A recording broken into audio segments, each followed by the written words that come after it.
You're listening to Passages, a podcast about great quotes, life, and the wisdom of the Bible. And now your hosts, Drew Kaiser, Jason Pulliam, and Tim Layton. We're back, and we got Tim with us. Hey! Tim, you going to stay the whole time? I'm excited. I will be here. He's got a bag of cough drop. Ricola! I will be here for the completion of this episode. Do you have any fantasy football business you need to attend to? I notice you don't have your laptop, so that's a good sign. That's a good sign. I think I'm 1-2 at this point, maybe headed for 1-3. So, all right. I'm getting close to being mathematically eliminated, and glad that I'm not in a league that has a last place punishment. Well, you don't. Yes. Well, you don't lay all your cards on the table early in the season anyway. You got to kind of fill out the team, see what you've got. Maybe I'm ready It's to a hustle. I'll start a streak here. Yeah, that's right. He's playing the long game. Yeah. Hey, I got a rat update. Oh, Okay. Rat number 2 goes down With your in shoe? the Layton house. Did you get him with a shoe? No, glue trap got him. Oh, bless him. Yep. So he suffered. Make him suffer. He suffered on the glue trap, and How long did you leave him on the glue trap? just till we saw him. Well, you got the olive oil out and gently rinsed his back with the oil and just kind of gently peeled him off the instruction. Have you ever read the instructions on those sticky traps? Wait, you're supposed to let him go? That's what they pretend to believe. If you No, read the instructions on them, they'll tell you to take some vegetable oil and pour it and gently peel the rodent off the sticky trap to release it. Tim said it's easier to smash them with your foot when they're stuck to the trap. That's right. But he had already gone to his reward by the time I saw him, and so I got a trash bag. Yeah. Stuck my hand in one side because I ain't touching that thing. Oh, no way. Nastiness. So and he got to cook for a few days before the garbage can was taken away. if you use olive oil to get him off the trap, then do you have to turn around and use Dawn to get the olive oil off of him? Like when there's an oil spill? Yes, you have to wash him afterwards. Yeah. You have to do your I think you civic took care of duty it in the toward right the way. rodent. Yeah. Let me be clear. We're never going to catch and release in the Layton house. Right. No, it's good It's not not that type of house. Unless release means drop him in the garbage bin. Release outside. his soul That's from his right, body. From his body. Yeah. Well, Tim, we alluded to. So I'm declaring rat-free zone. Yeah. 2, You only saw Layton 2, rats 0. We win. Our mental health shot because I Congratulations. can still see you beating that one with the shoe. Naked. Hey, last episode we alluded to your near miss of Tupelo, Mississippi. Do you want to give us? I would say an update, but it never happened. It never happened, right? And so I ended up. So I received my deployment notice. So for folks that didn't know what was going on, AT&T was in a work stoppage situation in the Southeast. So I have a management position, and so everybody in a lot of people in a management position are given an assignment if there's going to be a work stoppage. Which is a strike. You're talking about a strike, right? So in case of a strike, you're going to go do this craft job or union job. Because if they're on strike, then that work's not getting done. And so my job was, it was like a wireline telephone install and repair and doing some internet stuff. But this work stoppage had gone on for about 4 weeks. And so, as you would guess, one of the big things that we do is we install a lot of fiber internet in homes, and so that work was backing up. And it keeps your internet regular if you install a lot of fiber. It is good to have some fiber in your diet, absolutely. In your internet. Yeah. Keeps you from having an internet backup. So, so I got my deployment notice a couple of weeks ago, and I was supposed to go to a class. I'd already done a bunch of training, because everybody needed to go basically install fiber, I was supposed to go to a class Thursday, Friday, Saturday. And then on Monday, I was supposed to report to Tupelo, Mississippi. Well, I got sick on Wednesday night going into Thursday, missed the training class. And so I was probably going to training the next week, which would have been like last week. But instead, on Sunday afternoon, about the time that we were supposed to go to Tupelo, they came to a tentative agreement and told everybody they could go home and the work stoppage stopped. The people went back to work. So hopefully they'll ratify the agreement. It'll all be done once and for all. But yeah, I thought I was going to get to spend some time messing up people's fiber in Tupelo, Mississippi. I was going to be curious if people were going to scream, "Scab! Scab!"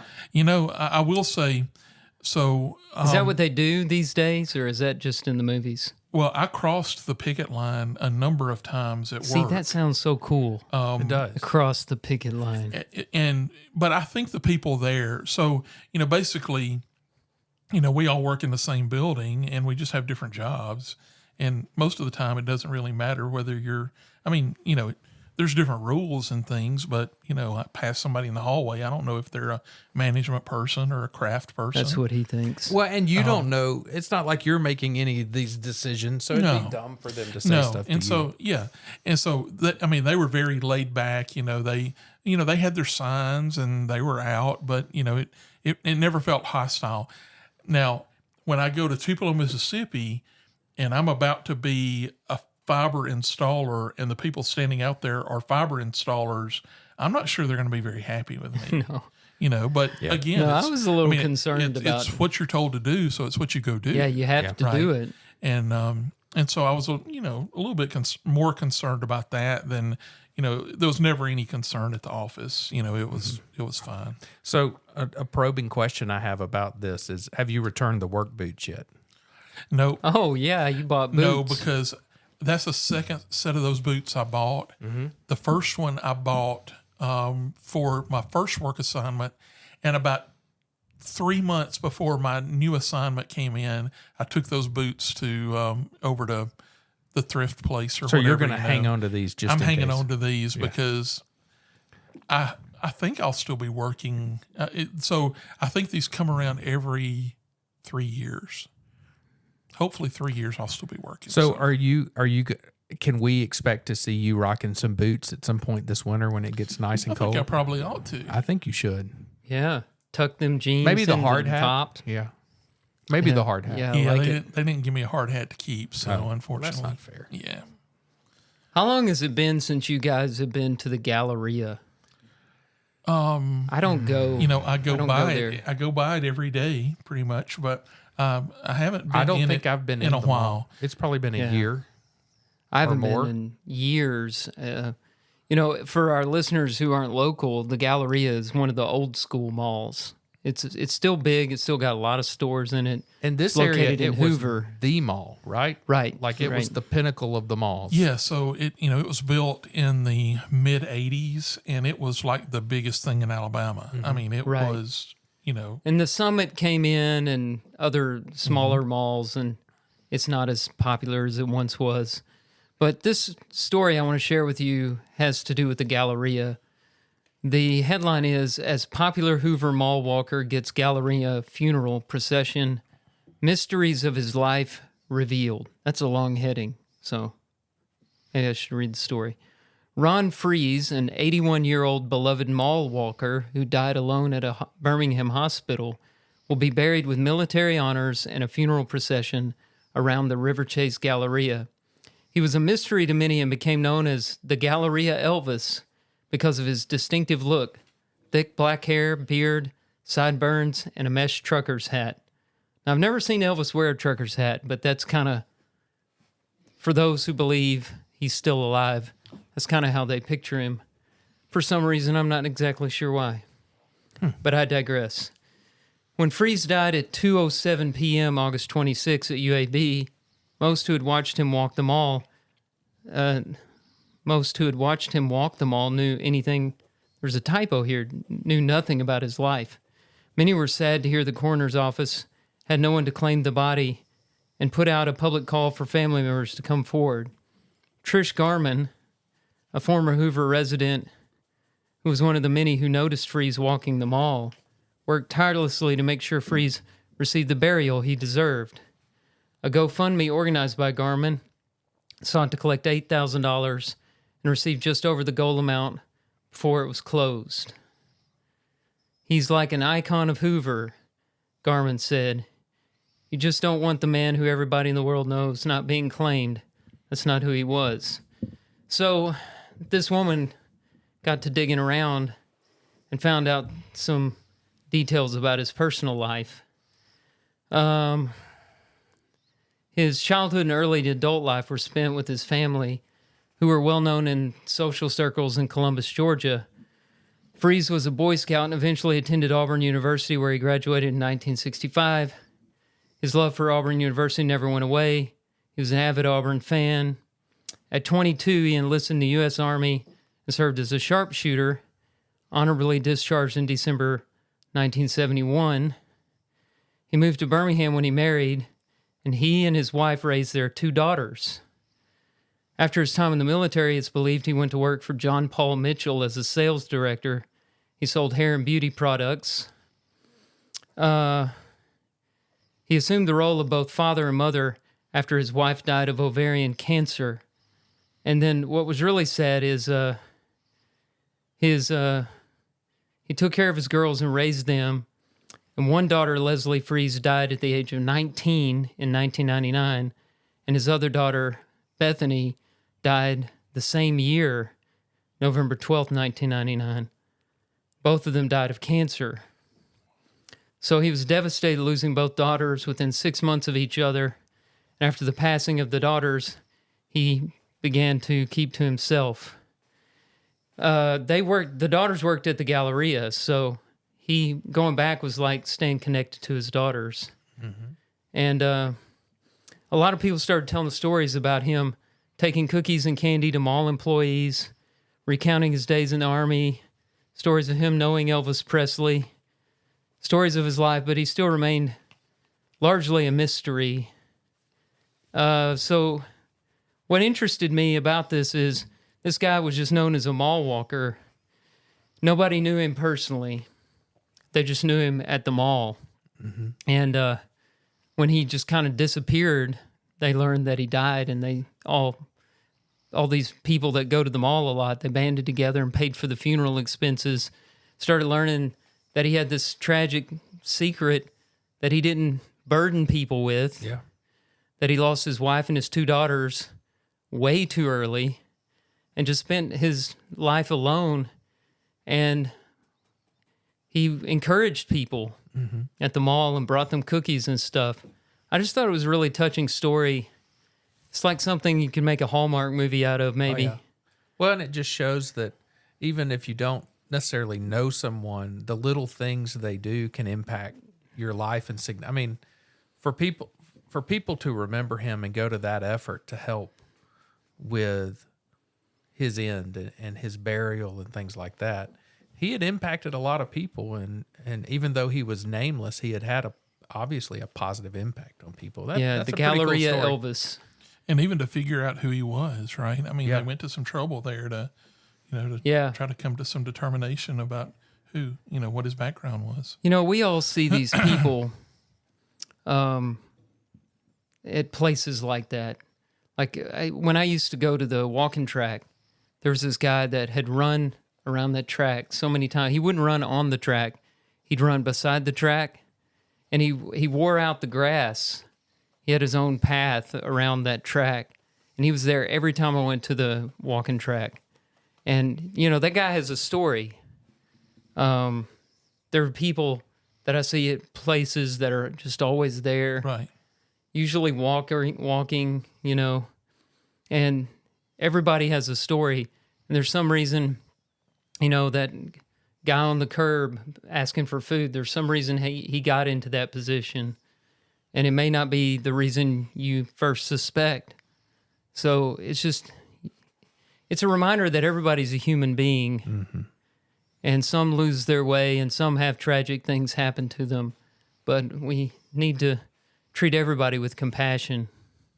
That's a really cool story. I had seen that article, that title come through. I hadn't read the article. I don't remember how I saw it. It just came up one day, and I thought, this is interesting. I just saw it on one of the news feeds I look at from time to time. But it's cool to see a community, even if it's a small kind of niche community, but a community come together to do something like that. That at least restores some faith in humanity in my mind. That people are still, because there were people involved with that of all different economic, racial, everything, and they came together for a good thing. And that's kind of a cool thing. We need a little bit more of that from time to time. I'm going to take us away from a heartwarming story, and I want to talk about fear. Okay. So I looked up today because I don't know what had me thinking about it. Maybe it's Halloween coming up. I'd read an article that I thought about bringing to the podcast that I'll just mention briefly. There was a lady on a flight somewhere in Europe that her in-flight meal had a live mouse in it. And so I thought about how is that possible? I thought about the horror of opening up your in-flight meal and there being a mouse in it, and that kind of led me down to fears. So I looked up a list of like what are the most common phobias, and I thought it'd just be funny to talk about these common phobias and then see kind of what little weird phobias we have, because I know I have a few. I'm sure y'all do too. So what exactly do people tend to fear the most? And here are the most common phobias. Arachnophobia, which is an intense fear of spiders or other arachnids. That's yours. I definitely do not like spiders. If one ever drops down from the sun visor while I'm driving down the road, I may hit a telephone pole to try to do away with the spider. I just can't stand the little creepy things. The second one, this one falls into your lap, I think, Tim, is ophidiophobia. Ophidiophobia, which is an intense fear of snakes. Old nose shoulders. Yep. You can put me in that one. I thought that was a character from Hamlet. Ophidiophobia. You know, I'm surprised it's not. That sounds Maybe like it's something. both. Maybe it's a fear of snakes and a character in Hamlet. I've heard of this one before too. Acrophobia. That's the fear of heights. So being up at I've got that one. That's you don't me. do heights? Don't enjoy heights. Yeah. You rode a ride called Acrophobia with my wife. I did, and didn't tell her what it was involved until we got to the very top and they rocked those seats forward and you're looking straight down at the ground. And she yelled at me all the way down. That was been about 20 years ago. I think that was in 2000. None of your business. When did Barton come? 2000 and none of your business. 2002, 2003. I was young. Yeah. I was really young. Then there's aerophobia, an intense fear of flying. She's going to hate me for saying this, but my mom has aerophobia. I think she's been on an airplane, and correct me later, Mom, if I'm wrong, but I believe she's been on an airplane once in her life, and she does not want to fly. Hey, at least she tried it one time, decided she didn't like it. Then there is xenophobia, which is an intense fear of dogs. I don't think that's the same as an intense disdain of dogs, which is what I'm growing to have in my life a little bit. Astrophobia is an intense fear of thunder and lightning. So you know these people that a thunderstorm comes, they're already in their basement. I mean, it could be 4 counties over. They're huddled in their safe place with their baseball helmet on because James Spann says we should do that. Trypanophobia. An intense fear of injections. Do y'all have problems with injections? No. I don't like them. They don't bother me. I don't necessarily want to watch them occur. Really? You know, if they don't bother if they're you. like, the other day, she said, "How do you feel about steroid shots?" I said, "Bring it on." Yeah. Can you give me multiple? Right. Yeah. Bring me. I mean, I'm not afraid of them. I just don't like the pain. I take don't a medication like that poking me. I have to inject myself every 2 weeks. It's not weight loss medication, obviously. But every 2 weeks I give myself a shot in the thigh. And I tell you, even though I'm not afraid to do it, the thought of, okay, I've got to put this in my leg, it takes me a minute to get up the nerve to do it, and then I'm okay. So I thought that one was a weird one. This one does not have a very, interesting name. This is just called a social phobia, which is an intense fear of social interactions. There are people that definitely deal with that. There's agoraphobia, which is an intense leaving the house, an intense fear of places that are difficult to escape, sometimes involving a fear of crowded or open spaces. So that sometimes you feel like if you're out in a wide open spot, you could be afraid of that. I like the wide open, so that one doesn't get me. And then there's mesophobia, which is an intense fear of germs, dirt, and other contaminants. And so there's only the pandemic created a lot of those. Yeah. I feel germs. like we have more of those. Yeah. Now and they're the people riding down the road in their car alone with their mask on, right? Mm-hmm. That's the ones that I'm thinking of there. So there's 2 phobias that I was shocked did not. Well, one of them I'm shocked did not make this list that just torments me to this day, and one that's an odd one of mine that I'll bring up. So the first one, I'll bring up the odd one first. Fear of balloons is known as globophobia. It's not a rational fear. It's just a weird fear of balloons. Balloons pop, and that messes me up. And the squeak noise they make drives me nuts. And so you don't need to go to South Korea then. Are there balloons there? Well, you remember the story we did on North Korea sending... Oh, they did? I don't do balloons. Trash to South Korea via balloons? And I think I can go back to where that started for me. When I was a kid, I had this a balloon that had a whistle on it, and you would blow through the whistle, it'd make the whistling noise, and it would blow the balloon up. Well, I kept it, and it popped.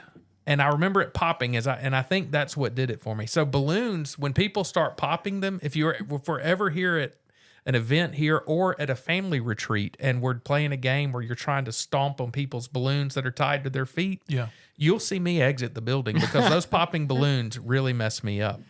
They don't mess me up as much as my number one fear in my adult life, in my entire life. Worse than spiders. We know what this is, Tim. Fear of clowns is called Coulrophobia, and it's a specific phobia that can cause anxiety, yes. Nausea, not really. A racing heartbeat, absolutely. I feel my heartbeat speeding up right now. My watch is about to buzz and say, stop exercising. People with this fear may find clowns frightening, creepy, or terrifying, and they may also feel the same way about mimes or other characters with painted faces. And I don't like Halloween because of painted faces, masks, clowns. We had a lady at this church, she's departed now, she's passed on us, that would come to our fall festivals every year dressed as a clown. She was a sweet, sweet lady. I would talk to her any other time in the world. I ran from that lady, Carolyn Keck. Y'all remember her coming in her clown costume? She would paint that face. She died this year. I would run for my life when she came. That just terrifies me. I remember how she'd dress up like that. Funny. When I would take my kids to the circus before the circus was canceled, it's no more. Coming back. Is it? I hadn't heard that. With elephants or without? I'm not sure, but I think Barnum and Bailey is actually coming back. Well, before, when we used to take them at school, Cassie would get our tickets, and I would always make sure that she got tickets in the middle of a row because I didn't want to be on the aisles in case clowns came up into the crowd. I mean, it is a serious phobia. How do you do with rodeo clowns? I know y'all have been going to a lot of rodeos.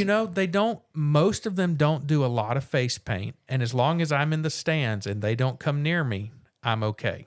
Mm-hmm. If they come near me, I will leave. I'll get up and go out the back. You're talking about getting in the middle of the aisle. Mm-hmm. Well, that clicks one of my buttons. Okay. Because I really need to be able to get out. Yeah. Right. So it's just a claustrophobic feeling or whatever, and so I hate being inside, like in the middle of a pew at church. I don't like that. I mean, you just sort of, I have to sort of get my head in the right place because, it's like do a little breathing. Never know when you need to make an exit. Exactly. Well, and typically that's the world I live in. I'll only. But if there's the possibility of a clown coming up, I will overcome that desire to be in the center and safe. I don't watch clown movies. I've never seen it. I was going to ask if you've seen it. Nope, never going to see it. I haven't seen it. You don't have to worry. But my wife loves that I'm terrified of clowns, and she has been known multiple times in my life I'll go in the bathroom. We have, the bathroom where the sink and all is, and then we have the little closet where what I like to refer to as the pooping stool. The toilet is in there, right? Mm. I'll close that door and on the back she will have taped a full-size clown, freaky clown thing. She's done that to me multiple times. That's great. And I think my fear of spiders goes back to my parents as well, because when I was a kid, they would put plastic spiders in my bed, and they would also string cotton across the door frame so that if I walked through it, they could hear me coming in, because I thought I was in a spider web. This is were like a therapy session. Cruel people. And Mom and Dad, I know you're listening. My fear of spiders, I'm pointing the finger of blame at you. That's great. But I've got a weird one. Okay. It's not mine. It's a friend of mine. He is afraid of stray hair. Like if there's just a hair... Like growing out of a fort, or laying on the ground? Detached. Like Really? lying on the table or whatever. He starts gagging. That's funny. Wow. And I've seen it. I know who this is. I'm not sharing his name, but... You've told us about... I think I know who this is. He told me that, and I thought he was messing around because he has 4 daughters. Okay. Matt, you guys don't I know even who you're know. talking about. Yeah. But if you have a daughter, there's hair everywhere. Sure. 4 of them. It's like a Wookiee lives in your house. And so I thought he was messing around, and I saw a hair somewhere one time, and I was like, hey, man, look at that. And he's like, look at what? I said, that right there. And when he saw it, he immediately started gagging. Oh, man. And I felt terrible, but I thought, who is afraid of hair? I mean, Stray hair. There's got to be something back in childhood responsible for that. Yeah. That would be awesome. That's an irrational fear. So what, do you have any irrational fears? I mean, Tim's kind of claustrophobic, which I saw him panic one time in a Santa Claus mask because of claustrophobia. I don't think fear of heights is irrational No, I don't either. because of gravity. Yeah. I mean, it's kind of a rule of nature. Yeah. But it does go back. One of my first jobs was working on a farm, and the farmer asked me to wax the roof of his combine. And combines get way up off the ground. And so when I put a coat of wax on the top of that, on the roof of that combine, it got slick. And that's the first time I remember Being being terrified of heights. And I don't know if it goes back to that or it was already there. But I do not like to be in high places. Yeah. Well, it appears I have the most phobias in the room, I which think doesn't go without. Yeah, That's you not win a that shock. contest. Yeah, it's for not sure. a shock. All right. So, so my item for tonight He's already smiling. This is going to be fun. Well, let's hold judgment on that. We'll see. So I saw this article in the New York Post dated the 23rd. One of America's most iconic retail chains, Kmart, set to close last full-size store in the U.S. And so basically this article is about, so the last full-size Kmart was in Bridgehampton, New York. And apparently this store was a pretty big deal. It's in sort of a high-rent district. And I believe it said that like Martha Stewart used to come into this store, and it was sort of a big deal, and I guess that's the reason it lasted as long as it did. And also it was in an area, I want to say that, so this, what did it say the name of the place was? Bridgehampton, New York. It's in the Hamptons, so there's probably not a lot of just retail places there. I think it even said that the nearest Walmart was like 45 minutes away or whatever. So I think it lasted a long time, but then it said, eventually it was just like empty shelves and stuff. And I brought this up just because, Kmart, when I was a kid, was bigger than Walmart for quite some time. Especially if that blue light was flashing. The blue light special, absolutely. Blue light special. I was going to bring that up. And so, it's just interesting, and it made me start thinking about, big stores or restaurants or places like, that have gone by the wayside over time. And I wanted to mention a few, and I sort of tied this into another article that I found, but maybe y'all can think of some as well, of like stores that you remembered and loved, as a kid that went away, and it's always interesting to think about, what caused them, what was their demise. And for Kmart, I think it might have been Walmart that just sort of, dug into their area. And, back in the day, in the early days of Walmart, they did a lot of things better than anybody else did, and they drove some prices down. But am I mistaken in thinking that Kmart developed a lot of the big box store tactics that Walmart used? Yeah, and defeated them with. Yeah, I think there's no doubt. I think Kmart came first, right? Yeah. Oh yeah. Yeah, most definitely. And they bought Sears, which is another one that may be on your list. I'm not trying to get ahead of you, but they merged with Sears. Mm-hmm. And when's the last time you've seen a Sears? I think they're done. They went bankrupt. I mean, the Sears and Roebuck catalog was part of Christmas. Oh, yeah. Absolutely. Man, going through and dog-earing pages of what toys you wanted. Yeah. Oh, man. So for us, Christmas was the Sears and Roebuck catalog and the JCPenney catalog. Now, when you were a kid, the Sears and Roebuck catalog, that was in the outhouse, and y'all used each page for toilet paper. Well, you didn't want to get down to those slick ones. I'll tell you. Yeah, the slick paper doesn't do a good job. No.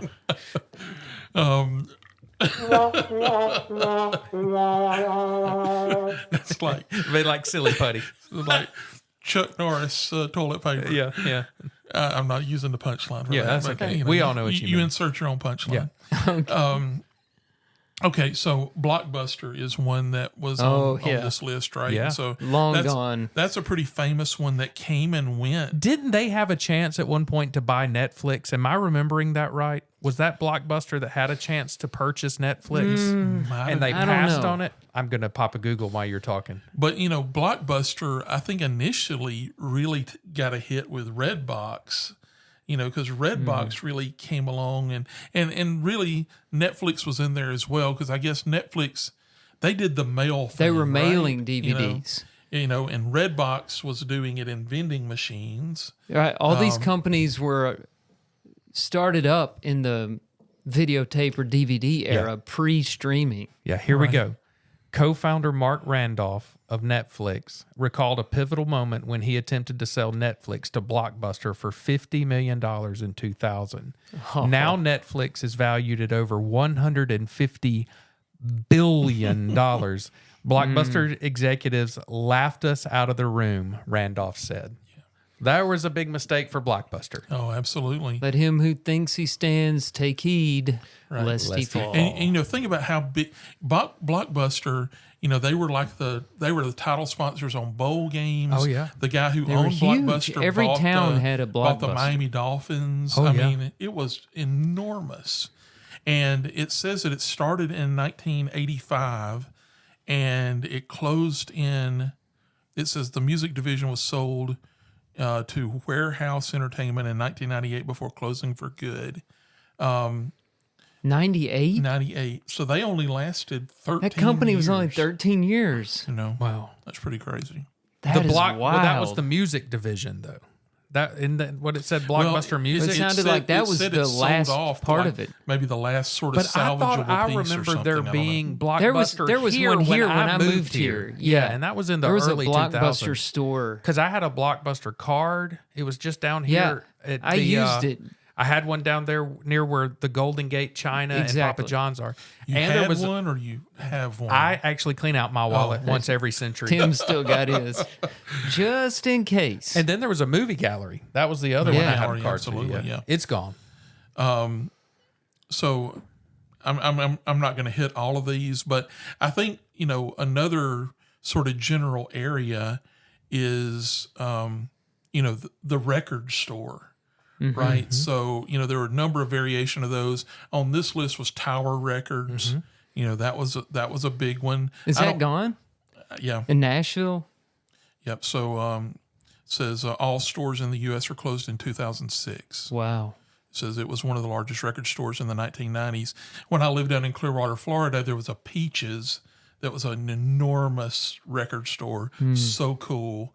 It was like, it felt like it was as big as a Sam's, and it was just everything. The Galleria had the FYE for your entertainment. For your entertainment. You had coconuts at the summit. Yep. Coconuts, it was the reason to go to the mall. A lot of times for me, I mean, I wouldn't go for clothes. I'd go for CDs or tapes or That whatever. in the arcade. I had some great days. Speaking of the arcade. mall, KB Toys is on the list. So that was a big mall store. How about Toys R Us? Is that still Toys a thing? R Us is on the list. It's gone. I think that Toys R Us, I seem to remember reading something about that they may be bringing that back. So somebody bought that brand, and I think they were going to do an online presence for some period of time. And so I don't know. I think, but it did go completely out. Circuit City. Yeah, I was going to bring that one up. Radio Shack. Radio Shack, absolutely. Both of those were went out. big deals, right? So There was a did Circuit Best City Buy in take them Irondale. out? I mean, what? I think the What happened to internet them? took them out, and I think the internet's taken Yeah. out Best Buy. Yeah, There's 'cause always a need for the radio- Geek Squad and Yeah. stuff Yeah. like that, though. Yeah. That is unlike the music and the videos.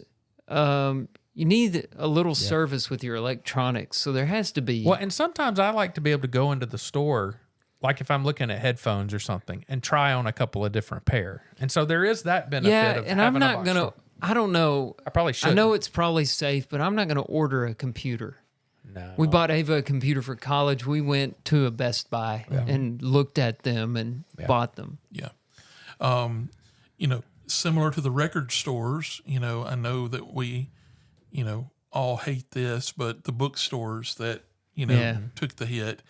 Is there a Books A Million around anymore? There's still one in Trustful, I one. think.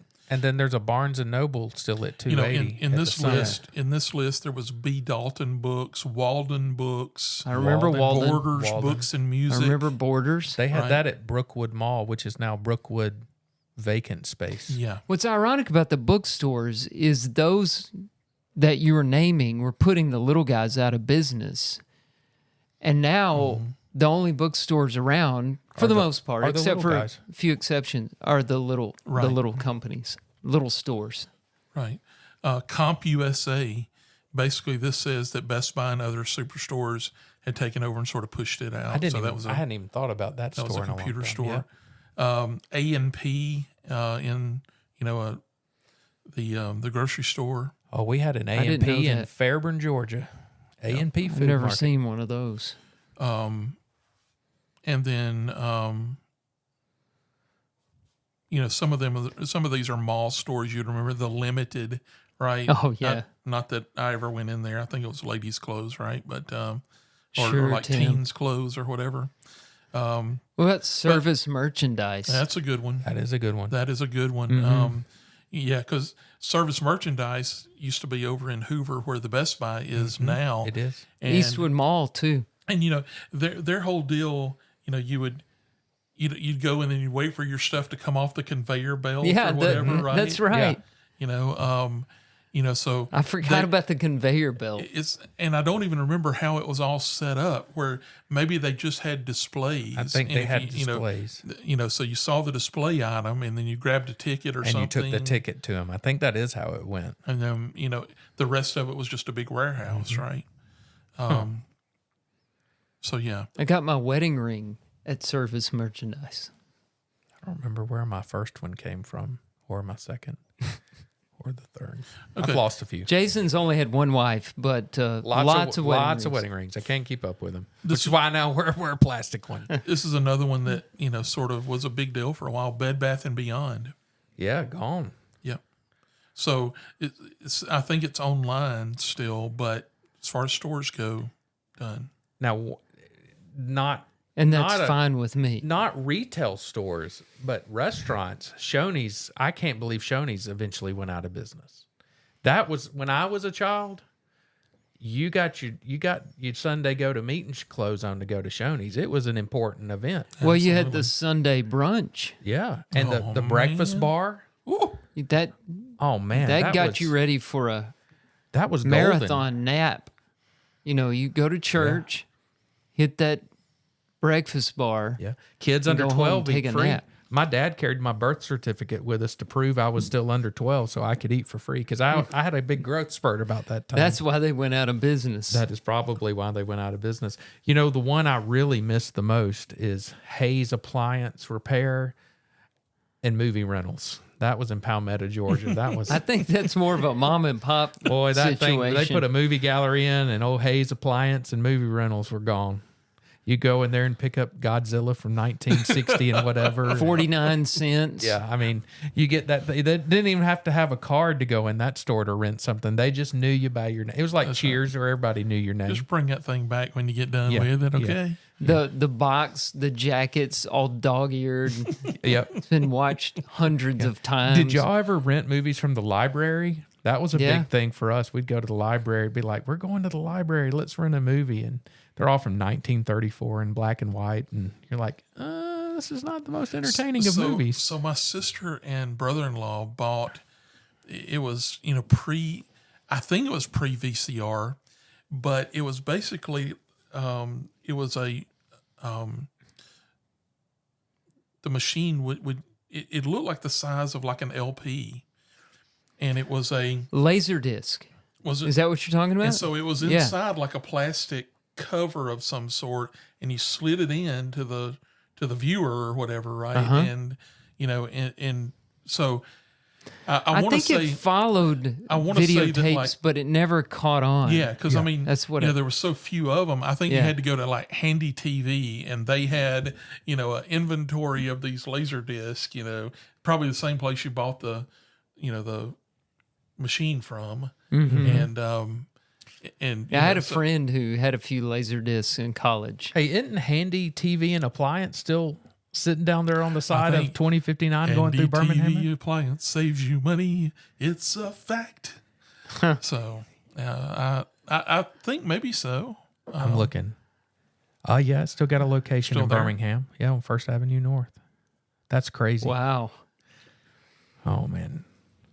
So, yeah, a lot of... I bought my first set of golf clubs at a Kmart. The first set that were actually paid for. You always inherited your golf clubs from uncles, grandparents, but I saved up money and I went and bought a set of Dunlop golf clubs for like $99. I think I was in college, maybe in my freshman year of college, and I thought I was big to do with those Dunlop golf clubs. All right, now your first set. So I was thinking about my first set the other day, and it was a set of Spaldings. The bag was like this canvas bag, real thin, and my first set, Persimmon driver. I don't think mine I still have a persimmon driver. I've seen you use the persimmon driver, actually. I believe, I think my driver came from. My grandfather gave me one, an old one, but these were just irons. This was just like 4 through 9 and a pitching wedge. And I thought I saved up. I came out of that store so proud. I was awful at golf. When are we going to start playing golf again? That's a great question. I don't ever plan on playing again. No. Oh, come on. Yeah, come on. Jason, it creates too much stress. No. You can get Sam, Tim and Jonathan, me and Jackson. See, I don't think. How about the three of us just go? I don't think you remember when we went and played golf. Well, it's been a long time, Tim. It 3 has or 4 been a long years. time, but I don't remember any stress. I remember a lot of garbage going on. Maybe y'all could convince me if the 3 of us were to go and just that's what I'm talking about. Yeah, I would enjoy that. I'd get them out. Mine have been in a storage building for over 2.5, 3 years. What if we did a mobile passages episode on the golf course? Are we probably have to? Are we riding or walking? Because if we're walking, I'm not going to have the breath capacity to do it. Yeah. Walking. Sorry, there was some steps up to that. Ooh, all right, guys, we'll be right back. I got to Tee box. There was a lie there. Yeah. I'd sound like Car Wash Joe. All right. Well, we do need to revisit. We'll return that. Yeah. We need to. If we don't do it live on the podcast, we can report. It'll give us a lot to talk about. We could a lot of probably material. report from the physical therapy center that we'll all be in after swinging a golf club for the first time in a few years. This episode brought to you by Chiropractic Associates. Yeah, something like that.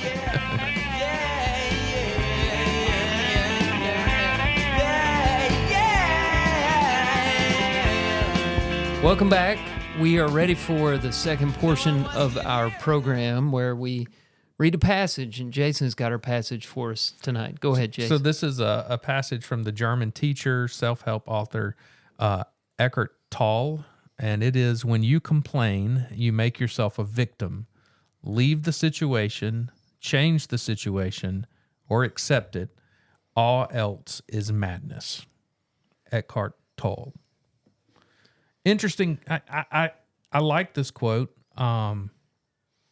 Let's start with this guy, though, where he comes from. And, we need to say that using somebody's quotation on this program is not an endorsement of their overall philosophy of life. This guy is a New Age syncretist who blends different religious traditions together into some kind of generalized spiritualism. Yeah.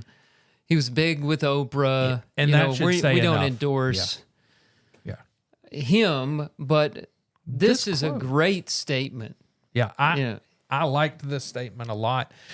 We have talked before, the three of us, not on the podcast, about when people come with a complaint and they just drop it at your feet and then they leave. It's to me, that's frustrating. I think complaints, if you're going to come and complain about something, you should at least bring a solution to that complaint. I'm going to complain about this. Here's an idea, or here's what I've been thinking. So I like the way he says to handle this. When you complain, you make yourself a victim, which is, I think, true. Which is the goal. Yeah. This one thing I thought about on this quote is some people, for some reason, want to be a victim. And I think they want to be a victim to get attention and to get people to feel sorry for them.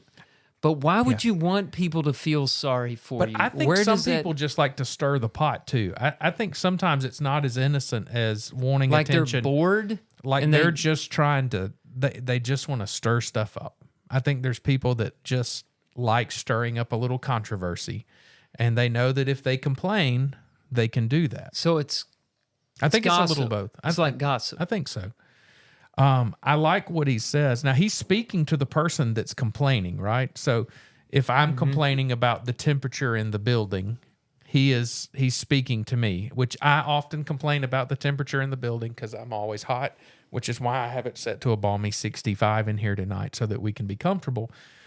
He's speaking to the person that complains. He's saying, if you've got something you're complaining about, he's basically saying, don't be the victim. You can either leave the situation. So if I'm complaining about this room being hot, I can either leave the room or I can change the situation. I can walk next door to the thermostat and punch that thing down lower, or I can just accept it. And he says all else is madness. And so he gives three alternatives to complaining. Either leave, change, or accept. And I like that. To me, it makes it really, really simple, and it puts the action back on the person that's complaining. Because one of the options is not continue to complain. That's right. Right. Some people might mistake that third option as remain a victim. No. But accept it means you're gonna be okay with it. That's right. You're going to say, all right, this is what it is. There's nothing wrong with it. There's nothing I can do about it. I'm going to deal with it, not complaining. And the fact that you complained with it to begin with probably says whatever's going on is not your satisfactory situation. But is it a big enough deal to continue to make noise about it? Right.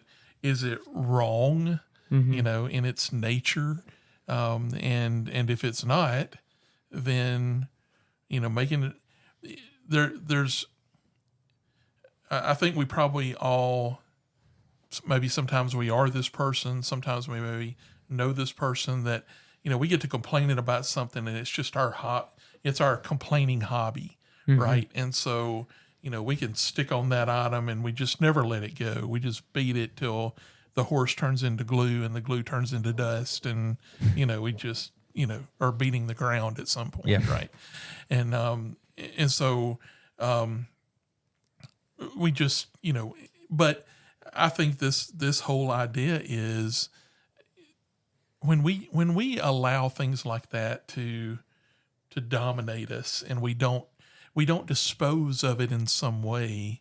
I mean, it owns us, right? Mm-hmm. I mean, we do become a victim to whatever that thing is, right? Mm-hmm. So if it's just an irritant, and we don't dispose of it, at least mentally and emotionally, in some way where I can do something about this, and I'm going to do something about it, or I'm just going to get away from it, or I'm going to just accept I can live with this and then move on, really move on, not just move on to complain to the next person you see about it. Then we do become a victim. We're just sort of enslaved to things like that. They waste our time. They waste our energy. They zap our, positivity, things like that just. And you're going nowhere. I mean, So have y'all ever had somebody, I'm trying to be careful not to get too specific because there are a lot of cases where this has happened, but have you ever had somebody say, I'm unhappy about fill in the blank. You didn't do this for me. And if you did it for me now, it's too late. It wouldn't make me happy anyway. You know the kind of thing I'm talking about? Yeah. And what they do, and I thought about this the last time somebody did something like that.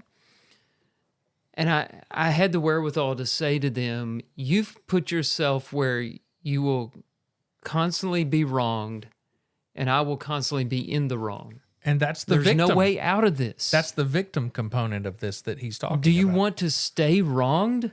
That's right. And is that what the church is all about? No. If I've wronged you and I seek forgiveness, you should forgive me and we should reconcile and move forward. We're not supposed to stay in this negative field we're in. We're supposed to be moving forward in love. I like that he puts the onus back onto the complainer. That's what I like about this. Yeah, I do too. So a Jason paraphrase of this would be, don't complain if you're not willing to do something about what you're complaining about. Right. I think that's what he's basically saying here. So I think it's dangerous, and we don't ever need to start a phrase with, someone needs to do this, or if so-and-so would do this, things would be so much better. What he's saying is, you know what? It's your responsibility to deal with what you're complaining with, because you're the one that's offended. You're the quote-unquote victim. So if it's bothering you that bad, do something about it. And he's saying you got three options: leave, change the situation, or accept it. And honestly, I think that pretty much wraps up all the options. I love how this simplifies things. Because I mean, just you can break every situation down into those three options. I think about how often I have complained about something that is working perfectly fine, but for some reason something about it bothers me. And because it bothers me, I complain about it like everybody else around should change because I'm complaining. And instead, I'm the one with the problem. And if I have a problem, the only thing I can control is me. I can either leave and say, I can't be a part of this anymore. It's driving me crazy. Or I can change the situation. I can find a way to bring a solution to what I think is the issue, or address it with someone, not putting the onus on them to come back and fix it, but just in my own way of trying to fix it. Or I can accept it and just know, sometimes I don't get my way. Mm-hmm. And that's a common thread in these passages we go through. Now that we're on number 41 or whatever, we keep coming back to, you can only control you. Yeah. And here's another one. It's, you can't control other people. You can only control you. You have control over whether or not you're a victim. That's another thing he's saying. Mm-hmm. And I don't think people realize that. He bullied me, so therefore I'm a victim. And I think Christ is a great example of how you don't have to be a victim. Mm-hmm. He was subjected to unfair treatment. He was suffered in the worst way. He was killed, but nobody would ever look at Christ as a victim. Or a complainer. No, didn't complain, seemed to be in control, even though he was being forced into this or that. And we all know that theologically, he wasn't being forced into anything. No. But you get what I'm saying. Yeah. So you don't have to give the bully a victim. No. In a way, and I don't want to be unfair to people who are being treated harshly, but victims create bullies. They can't be a bully if you show them you're not scared or that they have no power over you. Now, they can punch you in the face and it hurts, but you don't have to allow that to control you going forward. Well, and not every time that someone disagrees with you or stands against something that you feel strongly about, is that really bullying? You know, we have blown up this sense of what it is to be a victim and what it is to be bullied to. If I disagree with you and I'm not giving you your way, you can say, oh, he's bullying me. We do that. And that gives you a right if you wanted to complain about what I'm doing, when in reality, the only thing you can control, again, is what you're doing. I do feel like there's very little dialogue these days. Oh, yeah. Because if somebody disagrees with me, well, I just get my feelings all hurt and take it personally. Yeah. We talked about that before. But you can't get anywhere without some disagreement. I mean, that's how we learn and move the needle. Yeah. So people are just very sensitive these days. And I get it. There's a lot of hurt out there. But I think people basically want to be loved and to be respected. And I think they try to take a shortcut to that through victimization. Mm-hmm. But you're not getting to those goals by complaining and being a victim. Mm-hmm. You're getting attention, but you're not being respected. Mm-hmm. You might even get people to feel sorry for you, but that's not the same thing as love. Mm-mm. It's pity. Do you want to be pitied?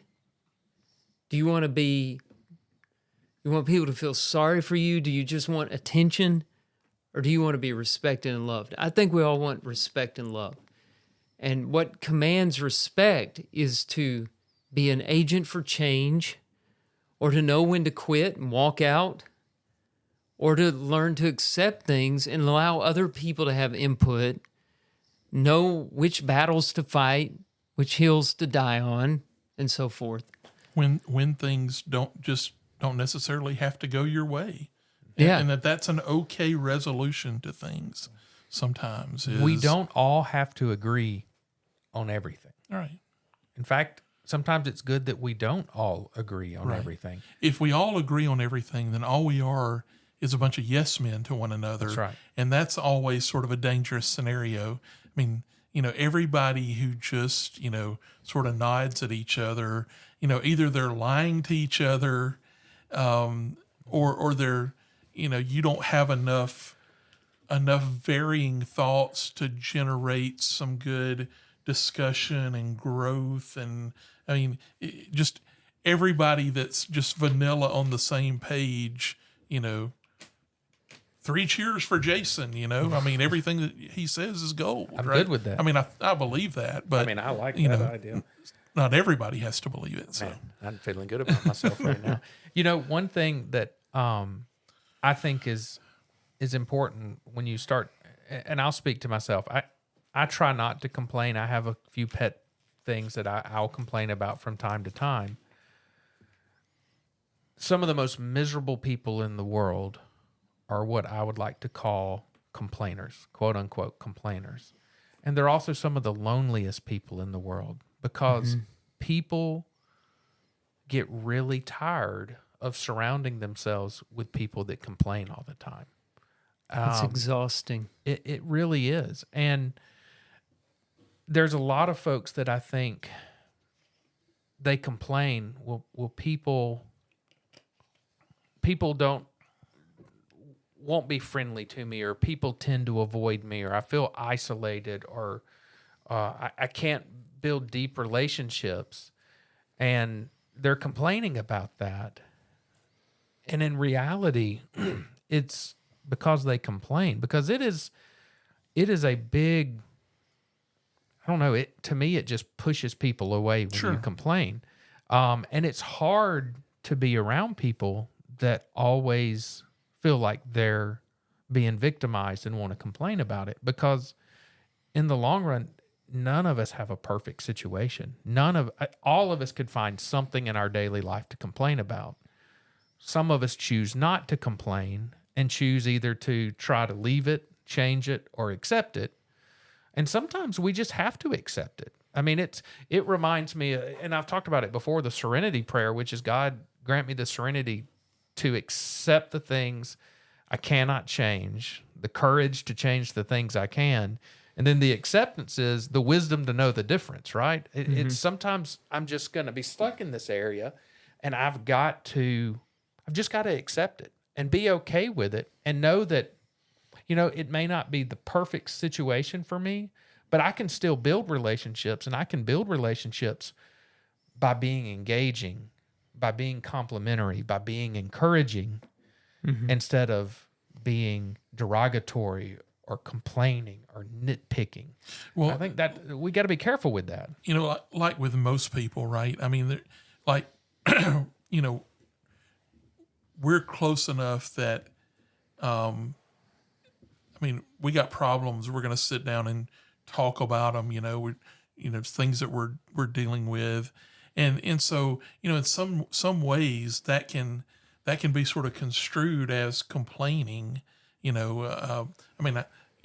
This is not going the way I want it to. I've got this challenge that I'm up against or whatever. But a lot of it is the mindset of, when does it become complaining? And I think this quote really gets at that.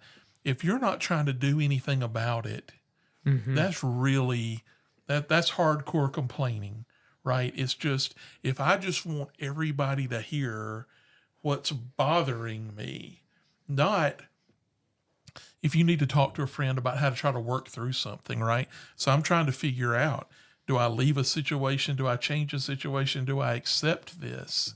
Well, that's a good thing to talk to a friend about, right? I got this challenge. This is not going the way that I want it to. Here's what I'm thinking about this. What do you think? That's not really complaining. I think that borderline of complaining is if I'm just saying, hey, I don't like this.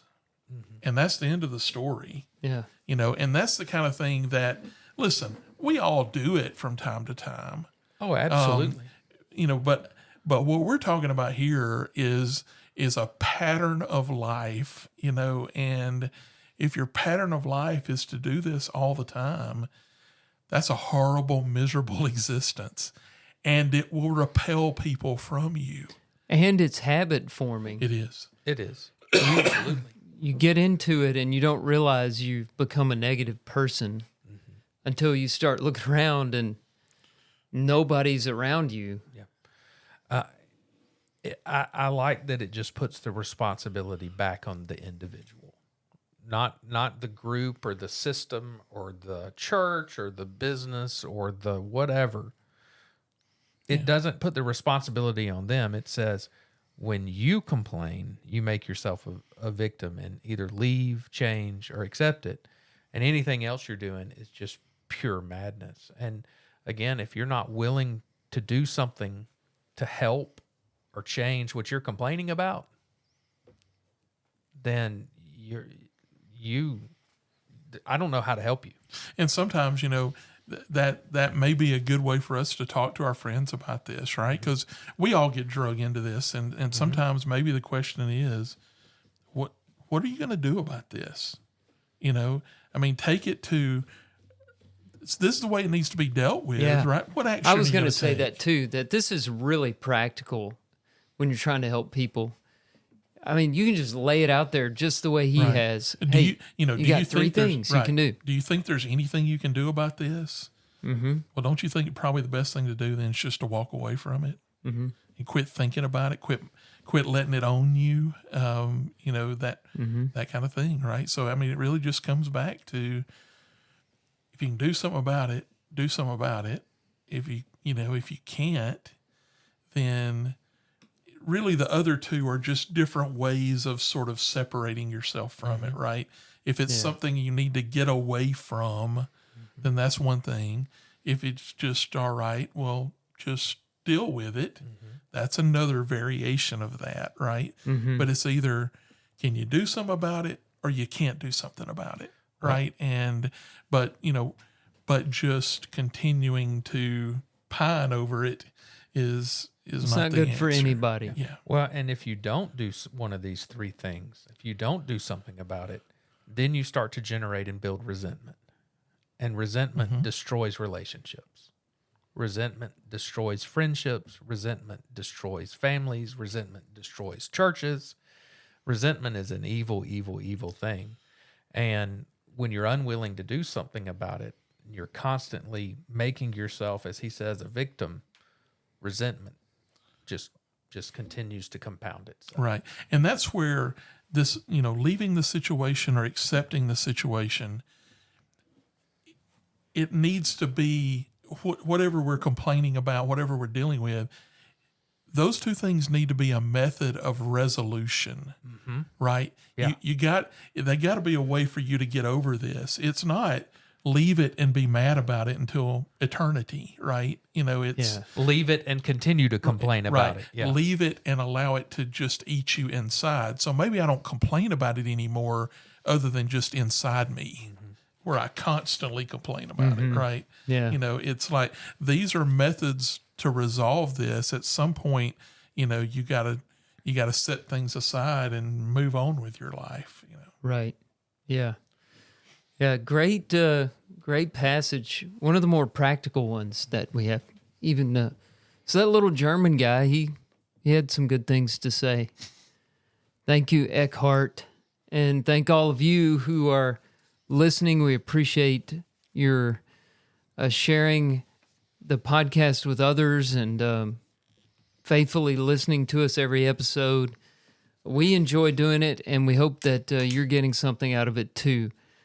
Take some time to, if you haven't already, to leave us a rating or review on Apple or Spotify or wherever you listen. Tell some friends about it. Spread the word. And stay tuned. There will always be more passages to talk about, and we've got plans for many, many more episodes. So hang in there with us until next time. Follow us on Instagram at passages_podcast. And join us next time on Passages.